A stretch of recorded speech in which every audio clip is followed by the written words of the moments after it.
வணக்கம் மக்களே. இன்னைக்கு நம்ம யாரை மீட் பண்ணியிருக்கோம்னா, சினிமாவில் இன்றைய காலகட்டத்தில் சினிமா துறையில் அவ்வளோ சீக்கிரம் யாராலையும் வர முடியாது. அப்படி பல வருடங்களாக ட்ரை பண்ணி அப்படி இப்படின்னு சொல்லி கஷ்டப்பட்டு சினிமா துறையில் வந்து கொஞ்சம் கொஞ்சமாக வளர்ந்து வர ஒரு கலைஞரை தான் இன்றைக்கி நான் உங்க கூட அறிமுகப்படுத்துறேன். என்னென்ன கஷ்டங்களையும் சந்திச்சு இந்த இடத்துல வந்திருக்காருன்றதை அவர்கிட்ட கேட்டு தெரிஞ்சுக்கலாம். சொல்லுங்கள் சார், உங்கள் நேம்? அனைவருக்கும் வணக்கம். என் பேர் விஜயகுமார். நான் மதுரையை சேர்ந்தவன். மேடம், நான் வந்துட்டு 1988-89 வந்து சினிமாவுக்கு வந்தேன். சினிமா ஆசையினால் சென்னைக்கு வந்தவன். ஆரம்பத்தில் வந்துட்டு பார்த்தீங்க அப்படின்னு சொன்னோம்னா 1989 91 வரைக்கும் இங்கே முயற்சி பண்ணேன். ஒன்றும் நடக்கலை. அப்புறம் நான் படித்த படிப்புக்கு வேலை கிடச்சதுன்னு நான் வேலைக்கு போயிட்டேன். அப்புறம் 2023 ரிட்டையர் ஆனதுக்கப்புறம் அந்த ஆசைகள் என் மனசில் இருந்தது. சினிமான்ற விஷயத்தில் வந்து நம்ம போகணும் அப்படின்ற ஆசைகள் என்னுடைய மனசில் இருந்தது. அதனால் திரும்ப வந்தேன். அப்போ வந்து இந்த அளவுக்கெல்லாம் டெக்னாலஜி கிடையாது, சரிங்களா? அப்போ ஃபிலிமில் தான் எடுத்துக்கிட்டு இருந்தேன். நான் வந்து ட்ரை பண்ணேன், நிறைய முயற்சிகள் எடுத்தேன். என்னால் வந்து சக்ஸஸ் ஆக முடியலை. பிகாஸ் அப்போ சீரியல் கிடையாது. அதுதான் முக்கியமான விஷயம். இன்றைக்கி வந்து பல கலைஞர்கள் உருவாகிறதுக்கு காரணம் வந்து சீரியல் தான். கண்டிப்பாக கிட்டத்தட்ட 37-40 சீரியல் நடக்குது. அப்போ எல்லாத்துக்கும் நடிகர்கள் தேவை, நடிகைகள் தேவை, ஹீரோயின் வேணும், ஹீரோ வேணும், அப்பா வேணும், அம்மா வேணும் அப்படின்னு நிறைய இருக்கிற காரணத்தினால தான் இன்றைக்கி எல்லாருமே வளர முடியும். நான் வந்த காலத்தில் அதெல்லாம் கிடையாது.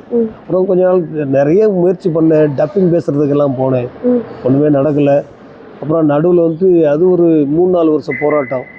அது முடிஞ்சதுக்கப்புறம் பார்த்தோம் அப்படின்னு சொன்னோம்னா எனக்கு வந்து வேலை கிடச்சிருச்சு. என் ரூமில் இருந்தவங்களே என்னை விரட்டி விட்டாங்க. நீ வேண்டவே வேணாம், நீ போயிரு, சினிமா உனக்கு என்ன வருமா வராதுக்கு. நாங்கள் ஒரு 5-6 பேர் இருந்தோம். அந்த 5-6 பேரில் எனக்கு தெரிஞ்சு யாருமே வந்துட்டு சைன் ஆகலை. ஒருத்தர் வந்து இன்னொரு விஜயகுமார் ஒருத்தர் இருந்தார். அவர் வேந்தன்பட்டி அழகப்பன்ட்டு அசிஸ்டண்டாக இருந்தார். அப்புறம் மணிவண்ணன்ட்டு அசிஸ்டண்டாக இருந்தார். அவரும் ஒன்றும் பெருசாக ஒன்றும் பண்ண முடியல. அவரும் இப்போ அவர் காலமாயிட்டார். அவர் சிறந்த நண்பர் அவர் எனக்கு. அப்புறம் ஒரு 2-3 பேர் அவங்க எங்கே இருக்காங்கன்னே தெரியல. நான் வந்துட்டு இந்த வேலை முடிஞ்சு 2023 வந்து ரிசைன், அதாவது ரிட்டையர் ஆனதுக்கப்புறம் நான் திரும்ப சரி சினிமாவில் போய் பார்ப்போம் அப்படின்னு வந்தேன். டைரக்டர் சிவி குமார் சார்கிட்ட கொஞ்சம் நாள் அசிஸ்டண்டாக இருந்தேன். அசிஸ்டன்ட் டைரக்டர் இல்லை, அவர்கிட்ட அசிஸ்டண்டாக வேலை பார்த்தேன். அசிஸ்டண்டாக வேலை பார்த்தேன். அப்புறம் வந்துட்டு அவரே தான் எனக்கு முதல் படத்தில் வந்து வாய்ப்பு கொடுத்தாரு. சூது கபூன் 2 படத்தில் வந்து பால்வளத்துறை அமைச்சராக பண்ணேன்.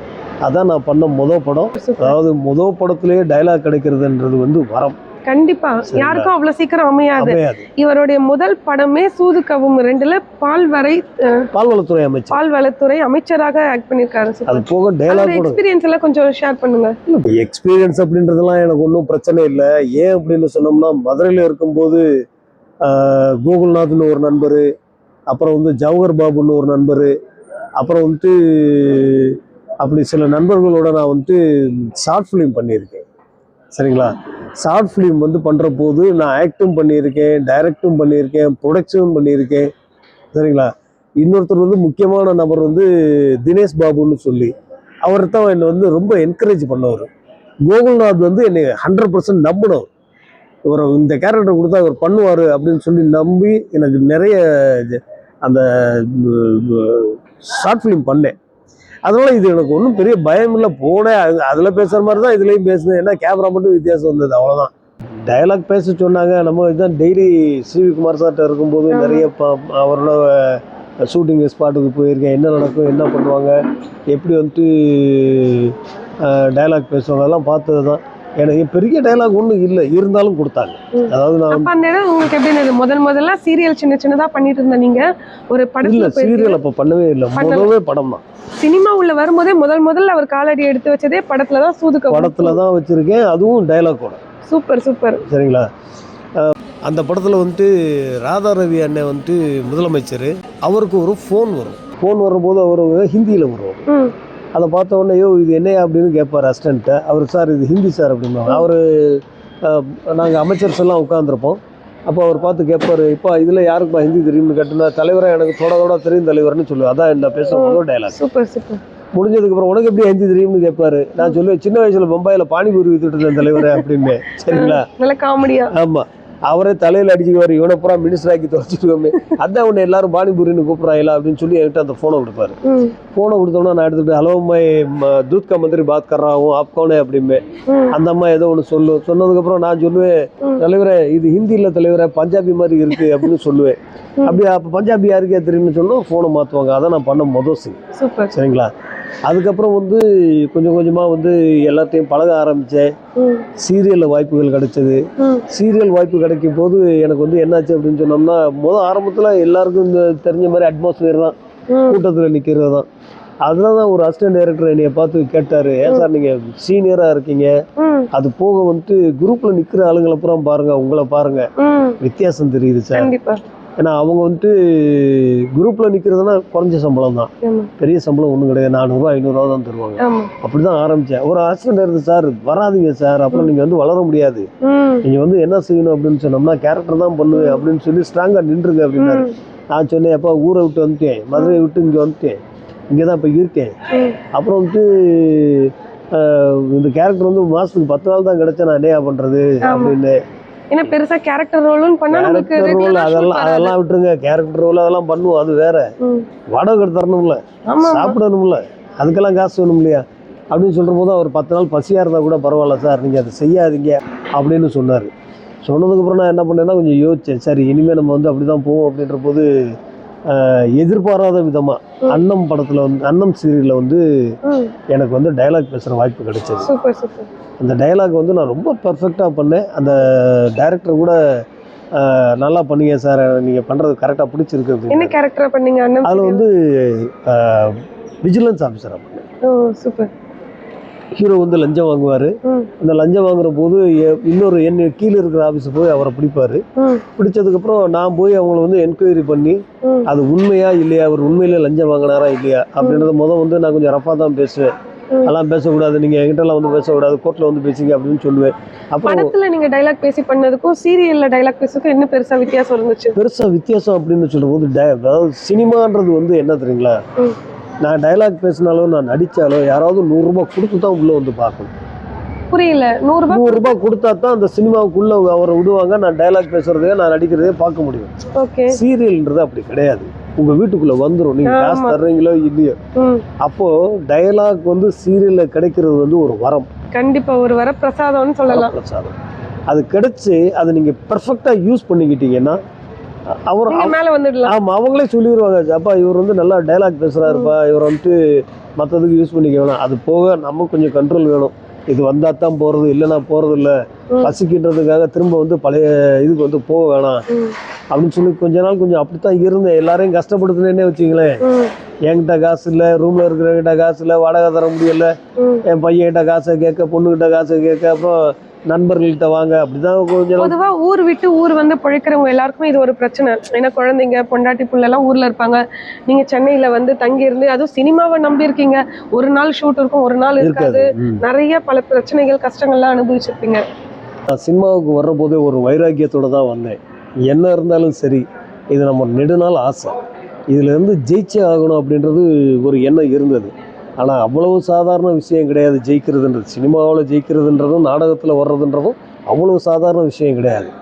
இன்னும் சொல்ல போனோம்னா, சாப்பிட்ற போது நீ அந்த குரூப்பில் இருந்து வந்திருக்க, இந்த குரூப்பில் வந்து ஏன் சோறு வாங்குற அப்படின்னு சொல்லி தட்டை பிடுங்கியிருக்காங்க. அந்த அவமானங்கள் எல்லாம் நான் பட்டிருக்கேன். சரிங்களா. இன்றைக்கி வந்து என்ன அப்படின்னு சொன்னோம்னா, ஒரு 7-8 சீரியலில் வந்து டைலாக் பேசிட்டேன், ஒரு 10 சீரியலில் வந்து பேசியிருக்கேன், இனிமேல் வரும். சரிங்களா. அதாவதுங்க, சினிமாவை பொறுத்த வரைக்கும் கோவப்படக்கூடாது, பொறுமை தான் முக்கியம். பொறுமையாக இருந்தால் தான், அதாவது நீங்கள் வளரணும்னு நினச்சிங்கன்னா உங்கள் வாயை வந்து அடக்கிக்கணும். யாரும் எது பேசினாலும் வந்துட்டு கோவப்படக்கூடாது. பொறுமையாக இருந்தோம்னா ஜெயிக்க முடியும். ஏதோ இப்போ கொஞ்சம் கொஞ்சமாக மேலே வந்துக்கிட்டு இருக்கேன். சரிங்களா. சினிமாவுக்கும் நாடகத்துக்கும் டைலாக் பேசுகிறது என்ன வித்தியாசம்னு கேட்டாங்க அவங்க. அது வித்தியாசம் என்ன அப்படின்னு சொன்னோம்னா, சினிமாவில் வந்து ரொம்ப பர்ஃபெக்ஷன் இருக்கணும். ஏன் அப்படின்னு சொன்னோம்னா, அது வந்து எப்போவுமே இருக்கிற ஆவணப்படம் மாதிரி. அதாவது இப்போ ஒரு படம் இருக்குது, அதை நீங்கள் 10 தடவை திருப்பி போட்டு பார்ப்பீங்க, அல்லது டிவியில் காமிப்பாங்க. இப்போ நீங்கள் விஜய் டிவி அது இதுன்னு எடுத்துக்கிட்டிங்கன்னா, துப்பாக்கி படத்தை 100 தடவை காமிச்சிருக்காங்க இது வரைக்கும். பட் அந்த டைலாக் பேசுறது வந்து அந்த பெர்ஃபெக்ஷன் இருந்தால் தான் சினிமாவில் வந்து ஒத்துக்குவாங்க. நாடகம்ன்றது இன்றைக்கி மட்டும்தான் பார்க்குறோம், நாளைக்கு அதை வந்து நம்ம ரிப்பீட் பண்ணி பார்க்க போகிறது இல்லை. அப்போது டயலாக் வந்து கொஞ்சம் முன்ன பின்ன இருந்தாலும் அவங்க வந்து அட்ஜஸ்ட் பண்ணிக்கோங்க. அதுக்காக வந்துட்டு நம்ம ரொம்ப மோசமாக பேசிட முடியாது. அப்படி பேசினா தான் அவங்க வந்து ஏஜென்ட்டுகளே எங்களை கூப்பிடுவாங்க, சார் இவரை போடுங்க, இவர் இந்த கேரக்டருக்கு சரியாக வருவார், இவர் கரெக்டாக பேசுவார் அப்படின்னு சொல்கிற போது, சார் மொத்தத்துக்கு நான் என்ன சொல்கிறது தெரியுங்களா, சினிமாவோ சீரியலோ ஒரு டேக் 2 டேக்குக்கு மேலே நீங்கள் எடுத்தீங்கன்னா நீங்கள் வந்து வேஸ்ட்டு, ஃபெயிலியர்னு அர்த்தம். 5 டேக்கு 6 டேக்கெல்லாம் போனீங்க அப்படின்னு சொன்னோம்னா டைரக்டரே எரிச்சல் ஆயிடுவாங்க. ஏன்னா அவங்க ஒரு நாளைக்கு ஒரு சினிமாவோ சீரியலோ எடுக்கிறதா இருந்தால் எவ்வளோ செலவுன்றது யோசிச்சு பார்க்கணும். கிட்டத்தட்ட ஒரு மினிமம் அப்படின்னு எடுத்துக்கிட்டாலுமே 5 லட்ச ரூபாயிலேருந்து 6 லட்ச ரூபா ஆகும். சின்னதாக எடுத்தாமே ஒரு 2 லட்ச ரூபாய் ஆகும்.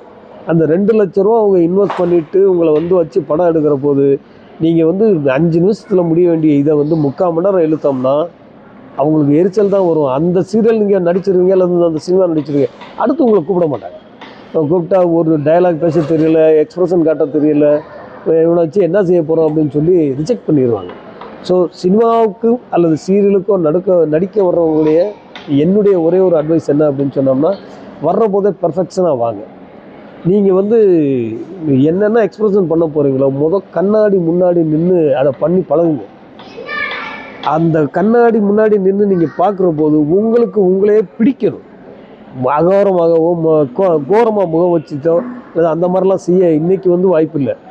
அன்றைக்கி நம்பியாரெல்லாம் காட்டுற போது நம்பியார் மூஞ்சியை காட்டி அப்படியே ரெட் லைட் போட்டு அப்படின்ற மாதிரிலாம் காய்ப்பாங்க. இன்றைக்கி அதெல்லாம் யாரும் பார்க்குற மாதிரி இல்லை. ஸோ கேஷுவலாக இருக்கணும், சொல்கிறத கரெக்டாக சொல்லணும், டேக் எடுக்கக்கூடாது. அவங்க சொன்னால் ஒரே தடவையில் புரிஞ்சுக்கிட்டு 2 தடவை ஓகே, 3ஆவது தடவை 4ஆவது தடவை போனீங்கன்னா எல்லாருமே ஏன் அப்படின்னு சொன்னோம்னா முன்னாடி வந்துட்டு ஒரு ஒரு ஒரு ஃபிக்ஸடாக வச்சு எடுத்துருவாங்க. இப்போ என்ன அப்படின்னு சொன்னோம்னா ஒரு ஜென்ரல் எடுக்கிறாங்க, அப்புறம் வந்து க்ளோஸ்அப் எடுப்பாங்க, பேக் ஷாட் எடுப்பாங்க. ஒரே டைலாக் தான், 2 நிமிஷம் டைலாக் தான். ஆனால் நீங்கள் அதை வந்துட்டு 3 பக்கம் மாறி மாறி கேமரா வைக்கிற போது நீங்கள் வந்துட்டு நிறைய பேச வேண்டியது இருக்கும். அதே தான் பேச வேண்டியது இருக்கும். ஒரே மாதிரி எக்ஸ்பிரஷன் 3 தடவையும் காட்டணும். அதுதான் அதில் ரொம்ப முக்கியமான விஷயம். முதல் தடவை பண்ணுற போது பெர்ஃபெக்ஷன். நம்ம இப்போ ஒரு ஜோக் சொல்கிறாங்க, முதல் தடவை சொல்கிற போது வேகமாக சிரிச்சிருவோம். 2ஆவது தடவை 3ஆவது தடவை சொல்கிற போது அந்த சிரிப்பின் வேகம் குறையும். பார்த்தீங்களா, அது இதில் ஆகக்கூடாது. நீங்கள் 1ஆவது தடவை எப்படி உங்களோட ஃபேஸ் எக்ஸ்பிரஷன் காமிச்சிங்களோ அதே மாதிரி தான் 2ஆவது தடவையும் செய்யணும், 3ஆவது தடவையும் செய்யணும். இதுதான் சினிமாவுக்கும் சீரியலுக்கும் நம்ம வந்து பண்ணுற முக்கியமான விஷயம். இப்போ சார் சொன்ன மாதிரி தான் சினிமாவில் நம்ம ஒரு டைலாக் பேசி நடிக்கும்போது டேரக்டர்ஸ்க்கோ அவங்களும் ஒரு நாள் செலவு எவ்வளோனா ஒரு 2 லட்சம்லேருந்து 3 லட்சம் ஆகும். சீரியலாக இருந்தால் கூட அவ்வளோ செலவு பண்ணி லைட்மேன், கேமராமேனு, அப்புறம் சாப்பாடு செலவு எல்லாம் பண்ணியிருக்காங்க. அப்படி இருக்கும்போது ஒரு ஆர்டிஸ்ட்டை கூப்பிட்டு நடிக்க சொல்லும்போது 2 டைலாக் மேக்ஸிமம் 2 டேக்கு போகலாம். திருப்பி இப்படி கொளறது, இப்படி பயப்படுறது, அந்த பதட்டம் இருக்கும் யாருக்கா இருந்தாலும். அது 2க்கு மேலே போச்சுன்னா என்ன இவன் ஒரு ஆர்டிஸ்ட்டு, யார் இவனை கூட்டிகிட்டு வந்தது அப்படின்னு ஏஜென்ட்டை தான் கேள்வி கேட்பாங்க. இவர் சார் சொன்ன மாதிரி தான். உதாரணத்துக்கு இப்போ ஒரு காமெடி ஜோக்கே நான் சொல்கிறேன், முதல் முறையாக நான் சொல்லும் போது உங்கள் எல்லார் முகத்தையும் ஒரு சிரிப்பு வரும். அதே 2ஆவது தடவை சொல்லும் போது அந்த சிரிப்பு கொஞ்சம் குறையும். 3ஆவது தடவை சொல்லுவேன் இதெல்லாம் ஒரு ஜோக்கா அப்படின்ற மாதிரி சலிப்பு தான் வரும். அந்த மாதிரி எந்த ஒரு இடத்துலையும் நம்மளுடைய ஃபர்ஸ்ட் இம்ப்ரெஷன் தான் பெஸ்ட் இம்ப்ரெஷனாக இருக்கும். சார் இதுக்கு ஒரு உதாரணமாக ரொம்ப நல்லா சொல்லியிருக்காரு. இது மாதிரி உங்களுக்கு நிறையா ப்ராஜெக்ட்லாம் கிடைக்கணும், நீங்கள் இன்னும் மேன்மேலும் வளரணும்னு வாழ்த்துறேன் சார். ரொம்ப நன்றி. அதாவது என்னையை பொறுத்து நான் அந்த அளவுக்கு பெருசாக ஒன்றும் வளரல, இருந்தாலும் என்னையை பார்த்து பேட்டி எடுத்ததுக்கு உங்களுக்கு ரொம்ப நன்றி மேடம். Thank you sir. நன்றி.